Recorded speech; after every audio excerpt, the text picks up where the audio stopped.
Elhamdülillah ve salatu ve selamu ala nebiyina Muhammed ve ala alihi ve sahbihi ecma'in. Amma ba'd, barcha maqtov hamd sanalar shu alamlarning tarbiyachisi, hujasi bo'lgan haq Alloh taolaga bo'lsa edi. Turibizdan chiqqan salovat shariflar da bizga rahmat inji berilgan suyukli payg'ambarimizga, ana ahl baytına shu salovat shariflar borib erishsa edi. Elhamdülillah derslerimizni kecha boshlab jibergan edik. Ramazon oyi turida aning o'zinchaliklari, fazilatlarini oldik. Bugun endi suylashirmiz ro'zaning hikmatlari. Birinchi ulushi bo'lar, ham ikkinchisi kimlar ro'za tuturga tiyishli, shular turida bugun suylashirmiz. Mana Alloh taolo nindigina ibodat, nindigina amr qo'shmasin, nindigina yuklama bilan adam bolalarini yuklamasin. Ana ortida jamoat nindidir hikmat yota. Namoz bo'lsinmi, zakat bo'lsinmi, hoj bo'lsinmi, shu ro'za bo'lsinmi, aning bor hikmati. То есть mudrost. Shu ibodatni ishlab narsaga biz erishirga tiyshlimiz. Hamda shu ro'zaning da aning bor o'zining hikmatlari. Ro'za tutib biz nishlarga tiyishmiz, ya'ni nindi darajaga erishirga tiyishlimiz. Shunga ko'ra shu hikmatlarni bilsak, anglasak, bizga ro'za tutuv yengilroq bo'lacak. Chunki biz ani bilamiz, ne uchun ani tuturga kerak. Aning qay bir hikmatlarini biz bugun jumada da suylashdik, endi kechada qay bir nilarini oldik. Ammo baribir qabatlov bizga mishat etmas. Eng birinchi tag'in bir nitirga kerak, aytib ketirga kerak shu hikmatlarning eng birinchi hikmati ne uchunsin Alloh taolo ro'za tuturga qo'sha adam bolasi shu bo'lgan ne'matlarini shukrli bo'lsin uchun, shukr etir uchun. Chunki mana shunday ro'za tutqach biz shu bo'lgan rizqimizning qadrini bilirga, shukr etirga o'rganamiz. Shulay deydi, og'iz ochgandan so'ng bir stakan suvda bir tilim ipida şunun xatlik qadrli, şunun xatlik təmli bo'lib tuyular. Şulay deydi, şunun xatlik ol o'ylab qo'yasan, qara shu rizqni ta'min tatib oshawda nindi zo'r baxt ekan deb shotlanib qo'yasan. Shulay deydi. Ham shunabdan shu ro'za tutuv bizning rizqning qadrini bilirga o'rgatadi. Bu bitinde biz shunday tege adam bolalari har narsani yo'qotgandan so'ng qadrini bila boshlaydi. Shulay deydi. Rizqni da oshamishib turib, tutib oshag'ach bizani qadrli boshlaymiz. Adam bolasi shulay har vaqtda da nishlabdir. Tug'anlarimizni shulay deydi. Janoza vaqtida ziyoratda tug'anlar yig'ilishadi endi. Esan vaqtida ko'proq qaytmadim. Ko'proq silashib bo'lmadi deb kishini da yo'qotqachgina qadrini bila boshlaydi. Shulay deydi. Esan vaqtda ul borunda ana biz bek qadrini bilmaymiz. Ham Alloh taoladan shu ro'za tutib bizning shu ne'matlarni qadrlarga o'rgatadi. Ham Alloh taolo bunga dalil bo'lib Baqara surasining 185-oyati Alloh taolo aytdi: "Faman shahida minkumus-shahra falyasum." Kimda kim shu oyga erisha ekanda Ramazonni u ro'za tutsin dey. Ham shu oyat oxirida aytib qo'ya, balki siz va la'allakum tashkurun dey. Balki siz Allohga rahmat etuvchilardan, Alloh taolaga shukr etuvchilardan bo'lursiz dey. Qarag'iz, boshqa Alloh taolo aytdi, shu oyga erishsangiz ro'za tutug'iz dey. Ham shu ro'za tutib, balki siz shukr etuvchilardan bo'lursiz dey. Narsaga shukr etirga oldik. Shulay deydi, Alloh bergan rizqqa, suvga, Alloh taolaning shu ne'matlarini. Demak, ro'za tutuv bizni olib borarga tiyish narsaga shukr etuvga, rahmatli bo'lirga shu Alloh taolo bergan rizqlarina. Ham ikkinchi hikmati ro'za bizni taqvolikqa olib boradi deyish. Bunisini endi bugun olgan edik. Shulay deydi, xutbada, jumada deydi. Chunki Baqara surasining 183-oyatida Alloh taolo aytdi: "La'allakum tattaqun" deydi. Sizga ro'za tutuv farz bo'ldi deydi. Sizga haqli yashagan qavmlarga haqli. Ne uchun farz bo'ldi deydi? "La'allakum tattaqun." Balki siz taqvolilardan bo'lursiz deydi. Demak, ro'za tutib biz taqvolikqa erishirga tiyishmiz. Ro'za tutgan sayin bugun ikkinchi kun ro'za tutdik. Kun o'tgan sayin bizning taqvolik o'saykan, biz ko'proq izgi amallar qila boshlaymiz ekan. Күбрәк дуалар кылабыз, зикр әйтәбез, садақалар бирәбез, мәчеткә йөрибез, шулай бит. Һәм гынаһ кылуны туктатабыз икән, теләсә ни буш нәрсәләрне калаудан туктатабыз, гайбәт сөйләүне туктатабыз, кеше белән бәхәсләшүне туктатабыз, кеше тикшерүне туктатабыз, теләсә ни әйберләр тыңлауны калдырабыз икән. Әлхәмдүлилләh, димәк безнең уразабыз алып бара безне нәрсәгә? Тақвалыкка. Әгәр дә ураза безне тақвалык калып бармый икән, изгелегебез менә көн артыннан көн туа, изгелек артмый, гынаһ кылу туктамый икән, димәк безнең уразабыз дөрес юлдан бармый. Безнең бу ураза түгел, бу гади генә ачтыру диетага кайтып кала. Шуңа күрә ураза Аллаһ Тәгалә әйтте: "Ләалләкум таттакун". Нәрсә? Тақвалык ул. Тагын бер кабатлыйм. Тақвалык ул Аллаһ Тәгаләнең әҗр савабын өмет итеп, игелекле, хәерле, изге гамәлләр кылу һәм Аллаһ Тәгаләнең газабыннан куркып, гынаһлы гамәлләрдән тыелу. Менә бу тақвалыкның терминологиясе. Менә шушы нәрсә изгелек артта, гынаһ кими икән, димәк без дөрес юлдан барабыз. Һәм өченчесе, уразаның хикмәте безнең шәһвәтебезне, то есть нәфис теләкләребезне нишләтү, басу, киметү. Чөнки ураза тоту җәмәгать безнең шушы начар теләкләребезне, шәһвәтебезне, нәфисебезне нишли тыя. Чөнки ураза тотканда кешенең инде ниндидер начар эшләргә теге теләге калмый. Чөнки ашамагач әзрәк кенә энергия кими бит инде, шулай бит. Һәм ул начар уйларга да, ниндидер начар гамәлләр кылырга да бик теләге калмый. Әле менә күптән түгел бер абый белән сөйләшеп торганым, ул да әйтә, менә мин дә уйлыйм ди, кешене ике нәрсә боза ди. Күп ашау һәм буш вакыт ди. Кеше күп ашый икән һәм аның буш вакыты күп икән, ул теләсә инде гамәлләр кыла башлый ди, гынаһ кыла башлый ди. Ул теләсә нәрсә карый башлый ди, теләсә нинди начар җирләргә йөри башлый ди. Һәм шуның белән инде күп гынаһлар кыла ди. Шуңа күрә ди, теге ашлы туклыгына ашарга кирәк ди, һәм файдалы эш белән гел мәшгуль булырга кирәк ди. Файдалы эш белән гел мәшгуль булсаң ди, синең начар эшкә ди вакытың калмаячак ди. Шуңа да ди, менә балаларны да ди, безгә ди, менә начар юлга кирип китмәсеннәр өчен, бала ни өчен начар юлга керә ди? Әгәр дә буш вакыты күп икән, һәм ул буш вакытын файдалы түгәрәкләрдә, мәсәлән, спорт белән шөгыльләнмәй икән, анда әти-әнисенә булышмый икән, әти-әнисе эш кушмый икән, гел шушы телефонда нидә утыра икән, ул инде начар юлга бик тиз кирип китә. Бүген көндә дә күрәбез, шулай бит, балалар кызганычка каршы нинди начарлык, әшәкелек кылалар. Мәктәпләрдә анда нәрсә эшлиләр, шулай бит, теләсә инде диверсиялар, Алла сакласын инде, ул безнең истәдә җаваплылык, чөнки балаларыбызга моны тоттырабыз икән. Шулай бит, һәм ул анда бер бесконтрольны утыра икән, без аның белән әңгәмә алып бармыйбыз икән, үзебез белән анда файдалы эшләр эшләргә, шушында мәчетләргә, кар керергә, анда башка төрле эшләргә алып чыкмыйбыз икән, гел монда гына утыра икән. Алла сакласын, инде бу бик куркыныч. Шуңа күрә үзебезнең дә, баланың да шушы ашавын, шушы буш вакытын безгә килергә кирәк. Һәм әйтте, ураза менә шушы хикмәте нәрсә? Нәфисне, бигрәк тә шәһвәтне ди, баса, киметә ди.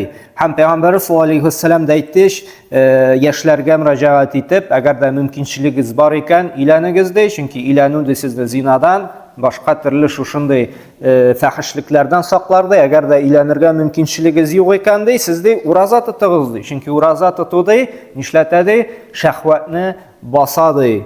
Шуңа да менә кеше шундай начарлыкка, фәхиш юлга басмас өчен аңа инде шушы хәдис нигезендә галимнәр киңәш итәләр, күбрәк ураза тотырга. Һәм дүртенче хикмәте, ул да булса, ураза тоту кешедә мискиннәргә, фәкыйрьләргә карата рәхимлелек сыйфаты уята. Аларны жәлли башлый, аларга карап мәрхәмәтлек күрсәтә. Тукта, мин дә бүген көне буе ач тордым, алар да шушындай ачлык кичерә бит ди, аларны жәлли башлый, аларга ярдәм итәсе килә башлый. Һәм шуның белән шушы фәкыйрьләрнең халәтенә кереп, аларның хәлен дә аңлый башлый. Менә бу булды уразаның инде хикмәтләре. Шулай бит кайбер алимнәр әйтте. Димәк, ул бездә мәрхәмәтлелек, рәхимлелек уята икән. Ураза тотып кеше хәленә керә башлыйбыз. Ураза тотып biz endi shahvatimizni, nafsimizni bosamiz, shu ixtiyor kuchini tarbiyalaymiz. Ham endi ul bizni taqvolikqa, ham shukr etuvga uyratadi deydi. Mana bu bo'ldi ro'zaning hikmatlari. Hozir endi darsimizning, va'zimizning ikkinchi ulushini ko'chiramiz. Mana kimlar ro'za tuturga tegishli, kimlarga burch bo'lib tura ro'za tutuv. Eng birinchisi shu ro'zaning sharti, kimlar burchli. Eng birinchisi kishi islom dinida bo'lib, o'zini musulmonga sanarga tegish. То есть eng birinchi sharti ul farz, ul burch musulmonlarga. Kishi islom dinida ekan, o'zini musulmonga sanay ekan, men islom dinini tutam, men islom dinining qonunlarini o'tayman, men musulmon degan kishiga ul ro'za tutuv farz bo'ladi. Demak, bu birinchi sharti bo'lib turadi. Ikkinchi sharti ro'za tuturga kim ro'za tuturga tegishli deganda o'z aqlida bo'lgan kishi. То есть aqlga zaif bo'lmagan kishi bor betinde adam bolalar arasında aqlga zaif kishilar shulay betdigi aytalar o'rta kishilar deganda tigi ne turli she'rlar bilan intugushi. Chunki bizning islomning qonunlari deyek, shu ibodat farz bor etik o'z aqlida bo'lgan salomat kishilarga. Rufi'a qalamu an thalatha, 3 turli kishidan qalam ko'tarilgan, to есть farishtalar gunohni yozmay. Shuning birsi narsa majnun hatta yufiqti. Aqli yozgan kishida aqli kelgancha hatlik angadi, mana shu gunohli ishlar yozilmaydi. Shunga ko'ra, tagi aqlda bo'lmagan kishi, o'rta kishilar deganda tagi ne nishik deb aytadilar endi. Jular kishi deb aytib tug'il endi, angladingiz endi. Shunday bet aqlga zaif kishilar endi. Mana alarga narsagini ishlasalar da gunoh yozilmaydi. Chunki ular uni anglab ishlamay. Shulay bet, hammaga da gunoh yozilmaydi. Mana shunday kishiga da ro'za tutuv farz tug'il. Ham uchinchi sharti, uchinchi условиясы kimga ro'za tutuv farz? Ul da balig'atga yetishgan kishiga. Bizning bitinda bilamiz, balig'at yoshligi bor. Agar mana bola chaqalar yuri, agarda ular balig'atga erishmagan ekan, ular ustida farz tug'il ro'za tutuv. Balig'atga erisha, agarda endi tigi qizlarning ko'rin vaqti yetsa, shulay bet, malaylarning endi politsiyasi boshlana ekan, bu endi shu balig'atga yetishgan bo'lar. Yaqincha 13-14 yoshlarda endi eng tigi maksimum 15 yosh. Mana shu 13-14-15 yoshlarda kishi odatda balig'atga erisha.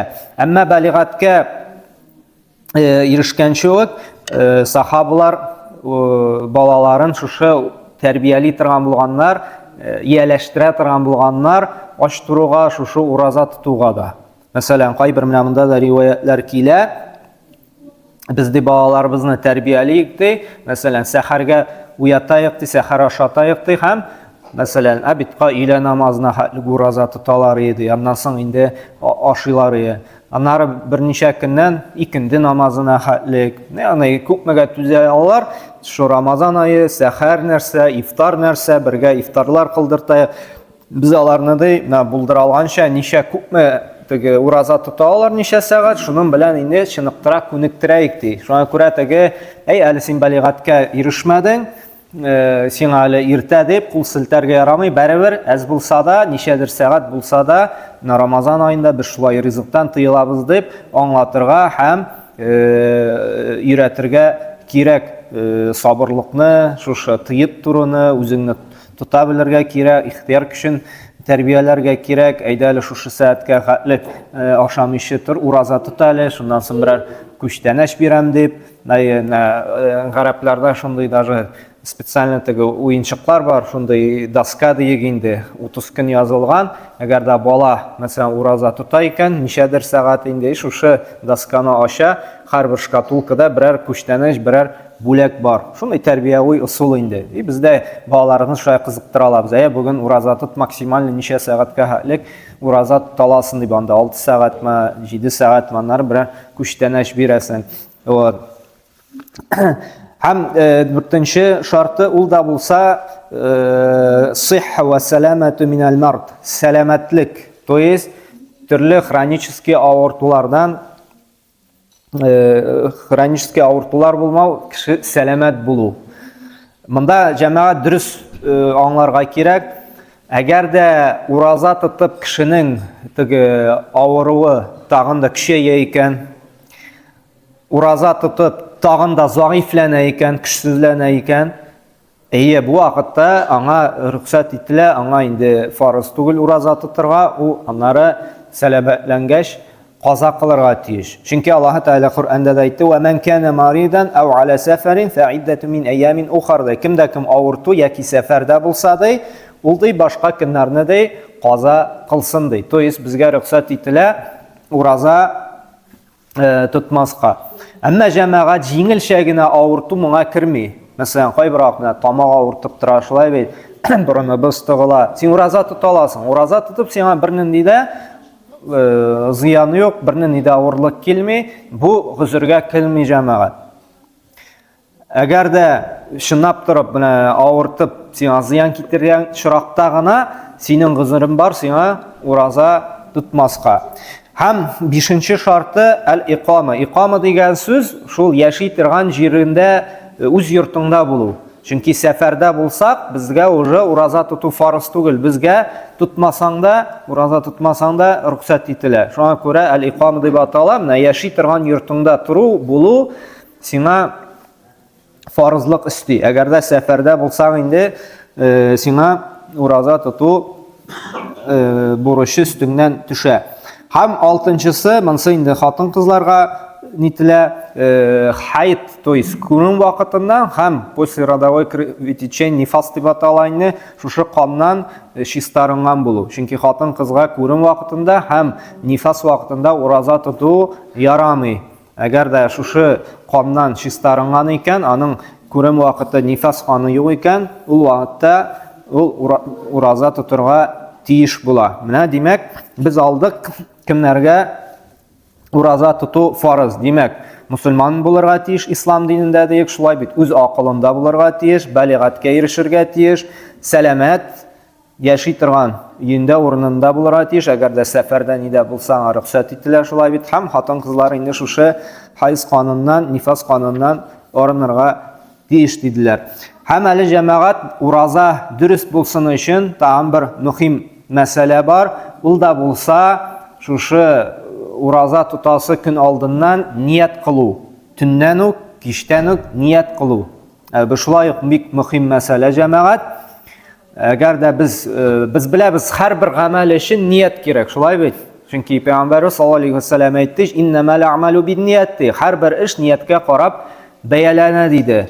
Һәм Пәйгамбәр саллаллаһу алейһи ва сәллям башка риваяттә дә Нәсаи җыентыгында килә, кемдә кем ураза тотырга ниятләмәсә, аның уразадан китми диде. Шуңа күрә җәмәгать, без иртәгә ураза тотырга ниятлибез икән, без күңелдән уже бүген кичтән ниятләп куярга тиешлебез. Раббым, мин иртәгә уразага керәчәкмен дип. Моны һәрбер төнне ниятләсәк хәерле булып тора. Галимнар арасында зрәк кенә бәхәс бар инде. Имам Малик анда, безнең мазхабта шулай Зөфәр Абу Ханифаның шәкерте диек, алар әйтә, ай башында ниятләп куйды икән, Рамазан айы тулысынча ураза тотып чыгачакмын дип, бу санала дип. Әмма инде безнең Абу Ханифа һәм Имам Шафи, Имам Ахмед фикре буенча һәм хадисләргә карашак та, менә шушы төндә иртәгесе көнне кичтән ният кылсак хәерле булып тора. Әгәр дә без сәхәргә турабыз икән, сәхәргә туру иртәнге намазга хәтлек инде шулай бит, бу уже ният булып тора. Шуңа күрә әгәр дә төннән мәсәлән ниятләмәдең икән, сәхәргә турып уже ашау, бу уже син ураза тотырга әзерләнәсең, то есть синең уже ният бар дигән сүз. Шуңа күрә кемдер бит инде әйтәм, мин ди сәхәргә тормыйм инде ди, потому что иртә белән ашыйсы килми ди, мин ди сразу иртәнге намаз вакыты кергәч намазны укыйм да эшкә китәм ди. Әгәр дә шундыйлар була икән, бу кеше уже кичтән йоклап ятырга тиеш, мин иртәгә уразага торам дип. Әгәр дә сәхәргә торасың икән, бу уже ният булып тора инде. Сәхәргә дә торырга тырышырга кирәк, чөнки кайбер кеше сәхәргә менә җиңел карый шулай бит, men ашыйсы килми, теге кичтән теге күп итеп ашап ятам да, шул җитә миңа дип, сәхәргә җәмәгать турып, хөрмә ашап су ичеп куйсак та хәерле. Ни өчен? Беренчедән әҗр савап алабыз. Икенчедән шушы кичкенә генә ризык ул безгә көн дәвамында ураза тотырга бәрәкәт бирәчәк, ярдәм итәчәк. Ни өчен? Чөнки Пәйгамбәрбез саллаллаһу алейхи ва сәллям әйтте: "Тәсәххару", сәхәр кылыгыз, сәхәр ашагыз ди, "Фәиннә сухура бәрәкә", дөрестлектә ди, сәхәрдә бәрәкәт ята диде. Шуңа күрә җәмәгать, без шушы Пәйгамбәрбез саллаллаһу алейхи ва сәллям хәдисенә таянып, сәхәргә торабыз икән, беренчедән әҗр алабыз, Пәйгамбәребезнең әмерен үтәгән өчен. Әгәр дә сәхәргә кеше тормый икән, ул андый әҗр алмый. Икенчедән шушы сәхәребез безгә шушы көн дәвамында уразаны тотып чыгырга бәрәкәт бирә, ярдәм итә, энергия бирә. Чынлап та менә сәхәргә торып, кайбер вакытта ашыйсы килмәгәндә берничә генә хөрмә ашап, бер стакан су ичеп куясың, менә шул хәтлек теге көч, куәт, бәрәкәт, энергия бирә, шушы сәхәребез көн дәвамына җитә. Шуңа күрә җәмәгать менә бу сәхәргә дә инде җиңел карамыйк, сәхәргә торыйк. Менә шушы сәхәргә туру әле безнең ниятебезне дә күрсәтә. Димәк, мин уразага кирдем дигән.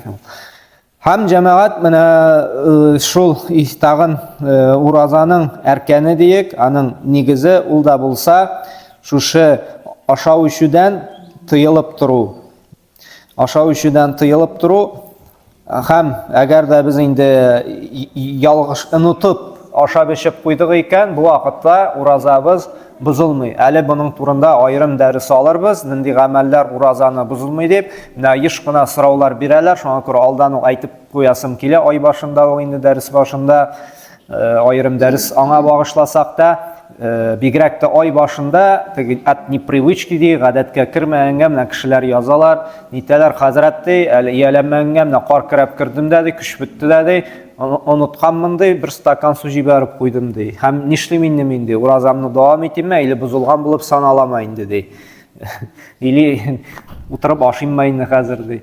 Юк җәмәгать, уразабыз әгәр дә онытылып су ичеп куябыз икән, онытылып ашап куябыз икән, онытылып чәй ичеп куябыз икән, ураза бозылмый. Чөнки Пәйгамбәрбез саллаллаһу алейхи ва сәллям әйтте: "Кемдә кем онытылып ашап ичеп куйды икән ди, ул уразасын дәвам итсен, дөрестлектә аны Аллаһ Тәгалә ашатты һәм ишетте, аның уразасы дөрес. Моңа казада кыласы юк, моны кәфарәттә кыласы юк, кире кайтарасы да юк. Уразабыз дөрес була. Шуңа күрә менә моны истән чыгармыйк, онытылып ашап ичү уразаны бозмый. Менә моны инде железобетонны безгә язып куярга кирәк. Вакыт калдымы?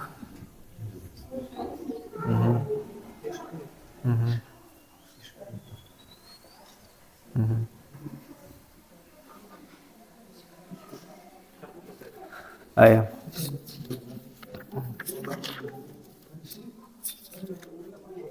Яра, бүгенгә шушы җитәр. 5 минут кына калган, иншалла. Шуның белән инде туктарбыз. Субханакалла бихамдик ва ашһаду ан ла илаха илля анта ва астагфирука ва атубу илейк.